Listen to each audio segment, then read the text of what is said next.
அனைவருக்கும் மாலை வணக்கம். அதாவது சாதாரணமாக சொல்ல போனால் 5 நிமிடம் கொடுத்திருக்கிறார்கள் பேசுவதற்கு. இந்த இடத்திலே பேசுவதற்கு 5 நிமிடம் இல்ல, 50 நிமிடம் இல்ல, 5 மணி நேரம் கூட பேசிக் கொண்டிருக்கலாம். உதாரணங்களும் மற்றும் வாழ்க்கை முறைகளையும் நாம் சொல்லிக் கொண்டிருக்கலாம். ஆனால் வந்தவுடன் நான் சிலரை கவனித்தேன். எனக்கு ஒரே ஒரு வருத்தம் என்னன்னா, இங்க இருக்க குழந்தைங்கிட்ட அவங்க சுந்தரேசன் பவுண்டர் பேசும்போது மட்டும் சிரிச்சு சிரிச்சு கை தட்டுறீங்களா ஒழிய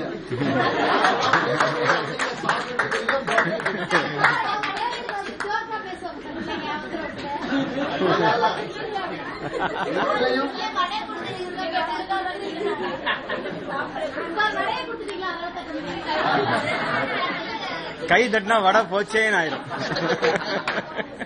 அதனால உங்க சுந்தரேசன் ஐயா பேசும்பொழுது உங்களை பார்க்கும்போதுதான் இறைவனை நான் உங்கள் முகத்தில் கண்டேன். அதே போலவே இனி வருங்காலங்களில் நாங்களும் வரும்பொழுது நாங்கள் பேசும்போது நீங்கள் கொடுக்கும் ஆரவாரங்களும் கைத்தட்டல்களும் தான் எங்களுக்கு உங்கள் முகத்தில் இறைவனை காணும் பொழுதுதான் நாங்கள் புண்ணியம் செய்தவர்கள் என்று தெரியும். உதாரணமாக நான் இங்கே பேச வரும்பொழுது தலைவரை சொல்லவில்லை, வந்த சிறப்பு விருந்தாளரை பற்றி சொல்லவில்லை. நேரடியாக உங்க சப்ஜெக்ட் வந்து காலம் 5 நிமிடம் தான். உங்களுக்கு வாழ்க்கையில் தன்னம்பிக்கை எல்லாரும் உங்களை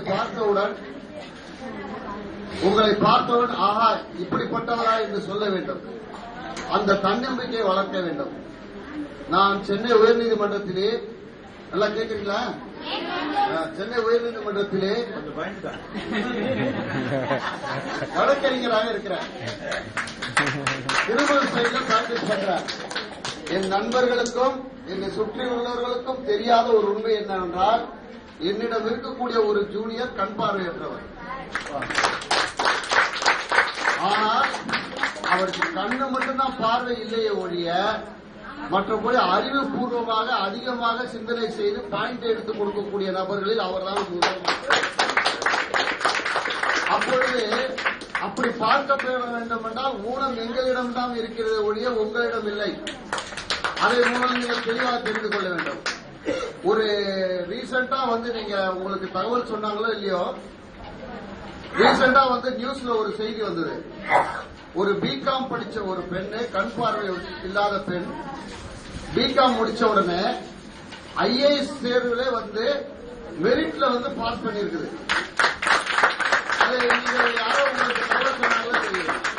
அரசாங்கம் இப்ப என்ன சொல்லி இருக்குதுன்னா, அந்த பிள்ளைய கண்டிப்பா அவங்களுடைய ஸ்டேட் கேடர்ல அவங்க செலக்ட் பண்ணணும்னு சொல்லி இந்திய அரசாங்கமும் சொல்லியிருக்கு. அதுக்கு மேற்கொண்ட ஏற்பாடுகள் செய்யறாங்க. அந்த பொண்ணு இப்ப தமிழ்நாட்டில் ஒரு ஐஏஎஸ் அதிகாரியாக வேலை பார்ப்பதற்கு வழிவகுத்திருக்கிறாங்க அரசாங்கம். அதனால நீங்க நமக்கு ஒரு இப்படி ஆயிடுச்சு, நம்ம இப்படி ஆயிட்டோமே அப்படின்னு நீங்க யாருமே நினைக்க வேண்டாம். வயல ரங்கசாமி பேசும்போது கூட சிலர் பார்க்கவில்லை, அதனால் நம்ம ரொம்ப வருத்தமா இருக்கப்பட வேண்டாம், நீங்க நல்லா சந்தோஷமா இருங்கன்னாரு. அது உங்களை உத்வேகப்படுத்துவதற்காக சொன்ன வார்த்தைகள். ஒரு விஷயம் என்னன்னா, உங்களிடம் இருக்கக்கூடிய அறிவுகள், உங்களோட இருக்கக்கூடிய திறமைகள் யாருக்கிட்டும் இல்ல. நீங்க இதை இப்போ நீங்க என்ன செய்யணும்னா, இந்த திருவிக்கா பேச்சு பயிலவர்கள் இப்போ உங்களோட இணைந்து இருக்கிறாங்க. அவங்களை நீங்க எந்த அளவுக்கு நீங்க பிடிச்சு அவங்களோட அபிமானத்தையும் அவங்களுடைய அன்பையும் பெறுகிறீர்களோ அதற்கேற்ப உங்களோட வாழ்க்கை முறைகளும் முன்னேறும். ஏன்னா திருவிக்கா பேச்சு பயிலவர்கள் ஒரு சாதாரண ஒரு இயக்கம் அல்ல. இந்த இயக்கத்தில் பல பெரியவர்கள் இருக்கிறார்கள். உங்களுக்கு உதவி செய்வதற்கு நிறைய பேர் இருக்கிறார்கள். உங்களை ஒவ்வொருத்தரையும் குழந்தையாக தத்தெடுப்பதற்கு கூட ஆட்கள் இருக்கிறார்கள். அதை எங்களால் உருவாக்க முடியும்.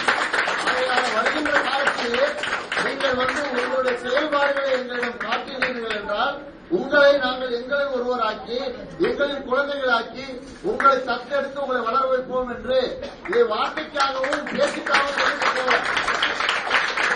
நான் வந்தவுடனே ஒரு டீச்சர் ஒரு விஷயத்தை கொடுத்தாங்க. அதை கொடுத்தவுடனே அதை பார்த்தவுடனே எனக்கு மனசு ரொம்ப கஷ்டமா இருந்தது. இவ்வளவுதான் நாங்க செய்யறோம், எங்களுக்கு செய்யணும்ட்டு. உங்களுக்கு அதற்குண்டானவைகளை கிடைப்பதற்கு எங்களுடைய நடேசன் பூங்கா சார்பில் என்ன செய்ய முடியுமோ அதை நிச்சயமாக உங்களுக்கு செய்வோம் என்று கூறி, ஏதாவது ஒரு குழந்தை படிக்க வேண்டும் என்றால் எங்களை உதவி செய்யுங்கள், அதற்கு நாங்கள் செய்கிறோம் என்று கூறி வாய்ப்புக்கு